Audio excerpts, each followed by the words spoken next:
Hola, soy Ciro y el día de hoy vamos a platicar un tema más de urgencias. Hablo de las quemaduras.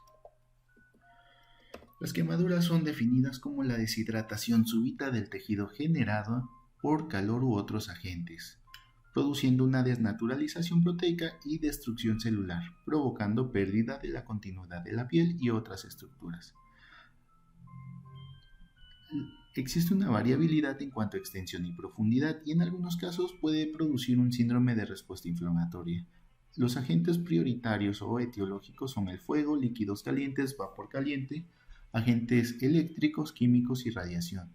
Algunas definiciones son la marcada por la Sociedad Internacional de Quemaduras, como una lesión de la piel u otros tejidos orgánicos causados por trauma, y la de la Guía de Práctica Clínica, que es del 2008, básicamente es la que les acabo de comentar hace un momento. Entrando al tema de quemadura térmica, estas son producidas principalmente en el hogar, como un accidente doméstico en la cocina o el baño por líquidos calientes. Se frecuenta más en hombres y niños menores de 5 años, y este tipo de quemaduras comúnmente son infectadas por algunos agentes como estreptococos, estafilococos, pseudomonas cándidas y, si está localizada la quemadura en la cara, por herpes. Estos datos son importantes ya que es una causa de muerte tardía por quemadura, pero se debe realmente a la infección. ¿Cómo vamos a manejar inicialmente a un paciente quemado? Bueno, hay que detener el proceso de quemadura, quitando la ropa del paciente, ya que muchas veces es sintética y puede producir algún residuo de plástico que continúe quemando. Hay que hacer un lavado copioso con agua en zonas afectadas. Cosas que no debemos de hacer, bueno, no hay que reventar las ampollas ni colocar antisépticos. Tampoco hay que colocar compresas frías, ya que podríamos producir una hipotermia. Hay que cuestionar al paciente, a la persona quemada, cuándo y cómo ocurrió la quemadura para saber el tipo de quemadura que fue. Además, si presenta alguna morbilidad, es decir, tiene algún antecedente de alguna enfermedad, y los fármacos que puede tomar. Posteriormente tenemos que valorar la extensión, y esta se va a valorar en adultos mediante la regla de los 9 y en niños mediante la escala de Lumb-Brower. La regla de los 9 y la escala de Lumb-Brower se realiza pues básicamente dando algunos valores o porcentajes a cada segmento corporal, como podemos ver en las imágenes. En el caso de la regla de los 9 vamos a tener que la cabeza tiene 4.5 por lado. Si hablamos de toda la cabeza afectada, pues hablamos de 9% de la superficie corporal. El tórax es 18% por cada lado. Eso significa que si en la parte frontal o en la parte de frente tiene afectado, esos son 18%, y si tiene afectada la parte posterior o del torso, es otro 18%. La palma de la mano o de los pies tiene el 1%.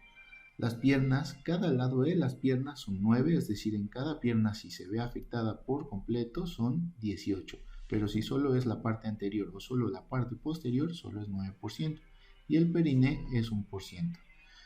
Por otro lado, en niños utilizamos, como mencionamos, la escala de Lumb-Brower cuando son menores de 15 años. Y aquí vemos la escala en donde va a diferir un poco, ya que es 18% con respecto al adulto. Vamos a encontrar algunos datos diferentes, sobre todo en las piernas y los brazos, ya que en los brazos por lado es 4.5, si afecta anterior, y si afecta posterior otros 4.5, es decir, puede afectar hasta 9% en el brazo. Si bien en cabeza y tronco pues afecta igual, en las piernas es diferente, ya que es el 7% por lado, es decir, 14% por pierna. Las palmas son o representan el 1% de la superficie corporal. Una vez evaluada la extensión, también debemos evaluar la profundidad mediante una clasificación de grados. El primer grado afecta solo a la dermis, como vemos en esta imagen, produciendo un eritema, aquí también lo tenemos, que puede palidecer ante la presión si produce dolor. Este tipo de quemaduras no deja cicatriz y cura entre 2 a 5 días. Un ejemplo muy común es la quemadura solar. Las de segundo grado, por otro lado, se van a dividir en superficiales y profundas. Las superficiales afectan a la mitad externa de la dermis, produciendo un eritema. Pueden palidecer ante la presión si llegan a producir ampollas, si es hipersensible ante pues las corrientes del aire, y pueden curar en un aproximado de 2 semanas sin dejar ninguna cicatriz de importancia. Por otro lado, las profundas son de la mitad interna de la dermis, ¿sale? Eso en qué va a producir o qué va a significar, que no va a producir ampollas ni vesículas, no van a palidecer a la presión, no produce dolor, se va a curar en varias semanas, pero sí dejan cicatriz. Y las de mayor importancia son las de tercer grado, ya que afectan todas las capas de la piel, epidermis, dermis, terminaciones nerviosas, pueden afectar incluso el tejido subcutáneo y van a producir una coloración oscura, incluso apariencia de cuero le llaman, una superficie seca e indolora. La curación es muy lenta y sí deja cicatrices muy importantes. Otro dato que es muy importante en esta patología son lo que se considera como gran quemado, ya que existen 2 guías de práctica clínica que abordan el tema y son todos aquellos con un índice de gravedad mayor a 70 puntos o quemaduras de segundo y tercer grado que afecten más del 20% de la superficie corporal. En los pacientes pediátricos menores de 2 años o adultos mayores de 65 años, con afectar un 10%, siendo un segundo o tercer grado, se considera gran quemado. Aquí otros pacientes se les va a considerar como gran quemado a todos aquellos que presenten quemaduras respiratorias o por inhalación de humo. También si presentan quemaduras eléctricas de alta tensión o si está la quemadura asociada a un politraumatismo. Además de que si padecen de alguna enfermedad grave asociada, también se considera como paciente gran quemado. El manejo de forma general de las quemaduras térmicas, bueno, ya lo hemos ido comentando. Hay que asegurar la escena para empezar, sobre todo hablando de que sea una zona de riesgo, un incendio o un lugar en donde pueda existir alguna toxina.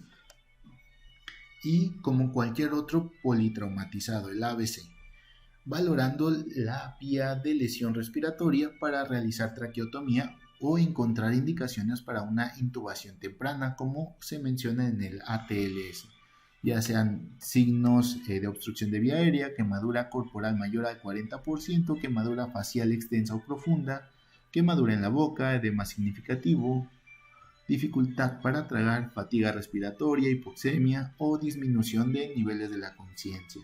Además de que hay que exponer la piel retirando la ropa, como ya habíamos mencionado anteriormente, y cualquier objeto de metal para evitar el efecto de torniquete. No vayamos a producir un síndrome compartimental.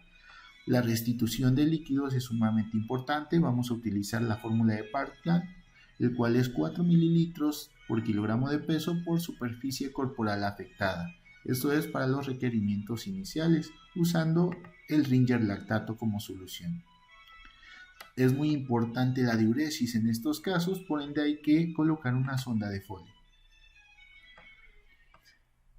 También hay que colocar una sonda nasogástrica para vaciar el estómago y prevenir broncoaspiración. Asimismo hay que prevenir las úlceras por estrés con antiácidos, siendo la más común la úlcera de Curling.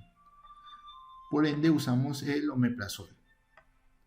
También hay que evitar la hipotermia, por lo que debemos de adecuar la temperatura a un ambiente de 32 grados. No se recomiendan los antibióticos profilácticos en estos pacientes y el manejo del dolor puede dividirse como simplemente cubrir las heridas, ya que esto disminuye las molestias, sobre todo hablando del dolor, y hablando ya propiamente de algo farmacológico, los narcóticos, es decir, podemos usar morfina para el dolor. Hablando de la fórmula de Parkland que habíamos comentado, pues eran 4 mililitros por kilogramo de peso por superficie corporal afectada. Lo usamos en el resultado de ese porcentaje, del 100%, el 50% lo vamos a aplicar en las primeras 8 horas y el resto, el 50% restante, van a ser en las 16 horas restantes. Es decir, que el 100% se va a pasar en 24 horas.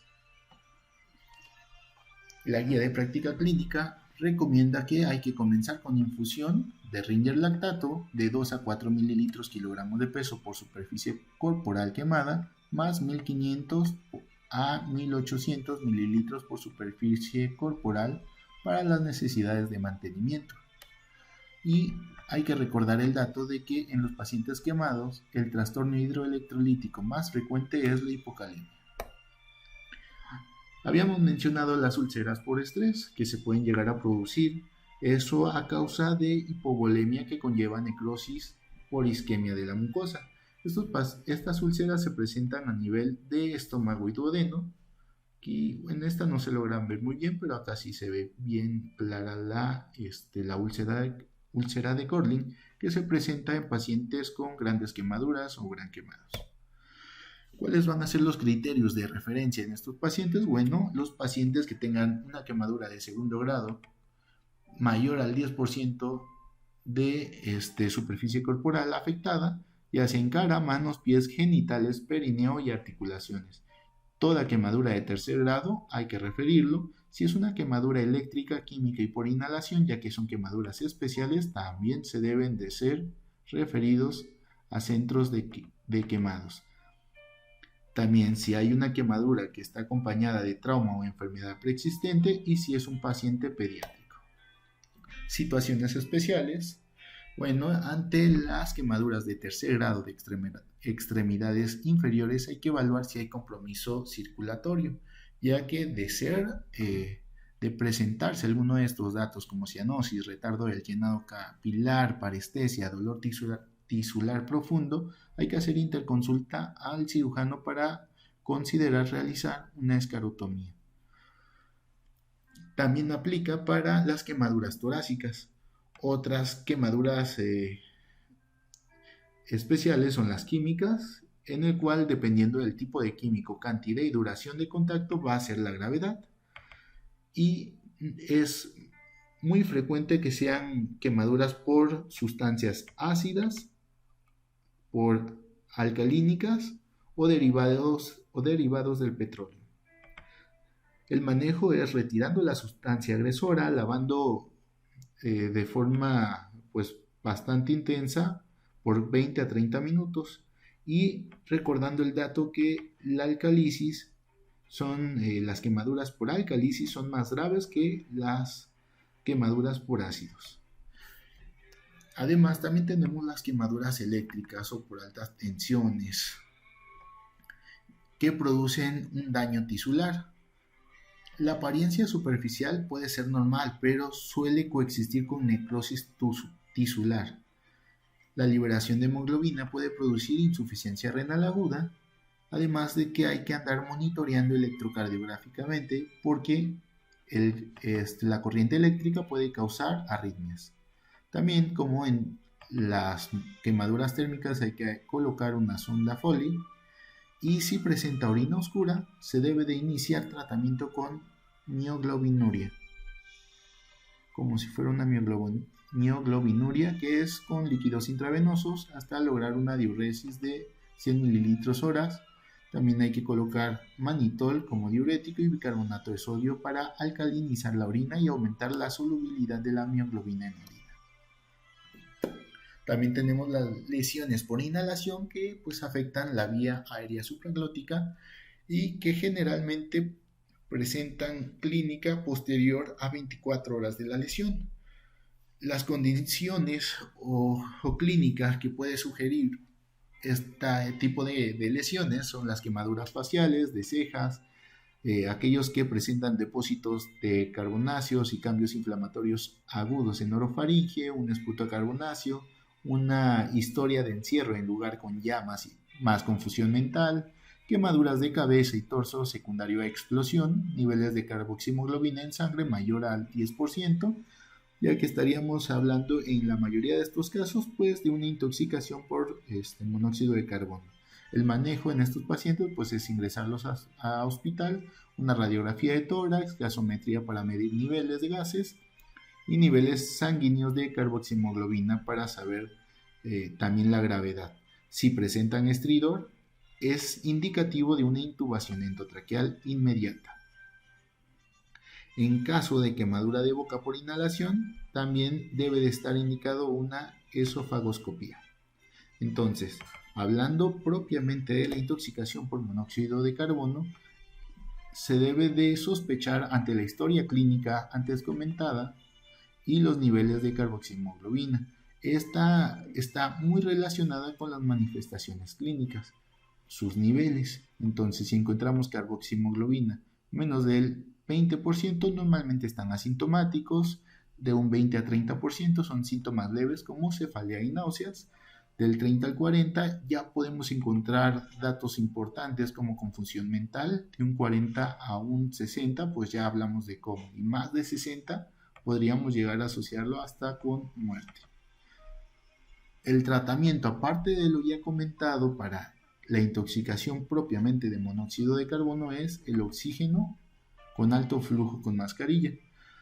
Es importante recordar estos datos ya que las lesiones por inhalación pueden llegar a causar muerte temprana, siendo la más frecuente por intoxicación de monóxido de carbono. También existen lesiones o quemaduras por exposición al frío, pero hay que determinar que la hipotermia es una temperatura corporal central menor de 35 grados. Las lesiones por exposición al frío tienden a dar cambios de piel con una coloración grisácea o cianótica, piel fría, disminución del estado de conciencia y frecuencia cardíaca, respiratoria y TA disminuidas. Se va a clasificar en leve, moderado y severo de acuerdo a los grados de la temperatura. Si está entre 35 y 32 es un cuadro leve, si está moderado es de 32 a 30 y menos de 30 vamos a considerarlo como severo. También debemos de tener en cuenta que existen pacientes con alto riesgo, como los ancianos, niños y pacientes traumatizados. El manejo al inicio es como un ABC normal y el manejo de la hipotermia leve y moderada simplemente es recalentamiento pasivo externo, es decir, en un cuarto cálido, ropa, cobijas calientes y calentar líquidos intravenosos, pero en el cuadro severo es un recalentamiento activo. Un ejemplo de ello es la hemodiálisis. Un dato importante aquí es que los medicamentos cardíacos son inefectivos cuando los pacientes presentan hipotermia, hipoxia o acidosis. Las lesiones por congelación normalmente se caracterizan por formación de cristales de hielo intracelular, oclusión vascular y anoxia. Dos factores que son muy importantes ya que pueden aumentar el daño por congelación son la humedad y el viento. Se pueden clasificar este tipo de lesiones en superficiales y profundos. Superficiales cuando solo afectan a la piel y al tejido subcutáneo y profundas cuando pueden producir gangrena en músculo o hueso. Se clasifica en 4 grados. El grado 1 cuando solo vamos a presentar una clínica de hiperemia y edema. Grado 2 cuando aparte se agregan vesículas y necrosis parcial. Grado 3 cuando ya vamos a presentar hemorragias e incluso necrosis completa. Y el grado 4 o el más severo es la necrosis completa de la piel, tejido subcutáneo, músculo y hueso. Entonces podríamos decir que encontramos datos de gangrena. El tratamiento consiste en sumergir el área afectada en agua caliente a 40 grados por 20 minutos aproximadamente y elevar la extremidad para disminuir el edema y mejorar el retorno venoso. También, si hay datos o indicaciones para aplicar la vacuna antitetánica y el uso de antibiótico, pues hay que usarlos. Por último, agregamos el golpe de calor, el cual es una elevación de la temperatura mayor a 40 grados con alteración del estado de alerta. y este está asociado al antecedente de una exposición a un ambiente cálido. Los factores de riesgo más importantes son el sobrepeso, la obesidad, bajo nivel de condición física, falta de aclimatación y deshidratación. Su manejo es con enfriamiento corporal y la primera línea es la rehidratación y corrección hidroelectrolítica. Y pues eso es todo con respecto a quemaduras, es un pequeño resumen y pues nada más estoy dejando esta pequeña frase de la serie de Mandalorian mencionando This is the way, este es el camino. Saludos.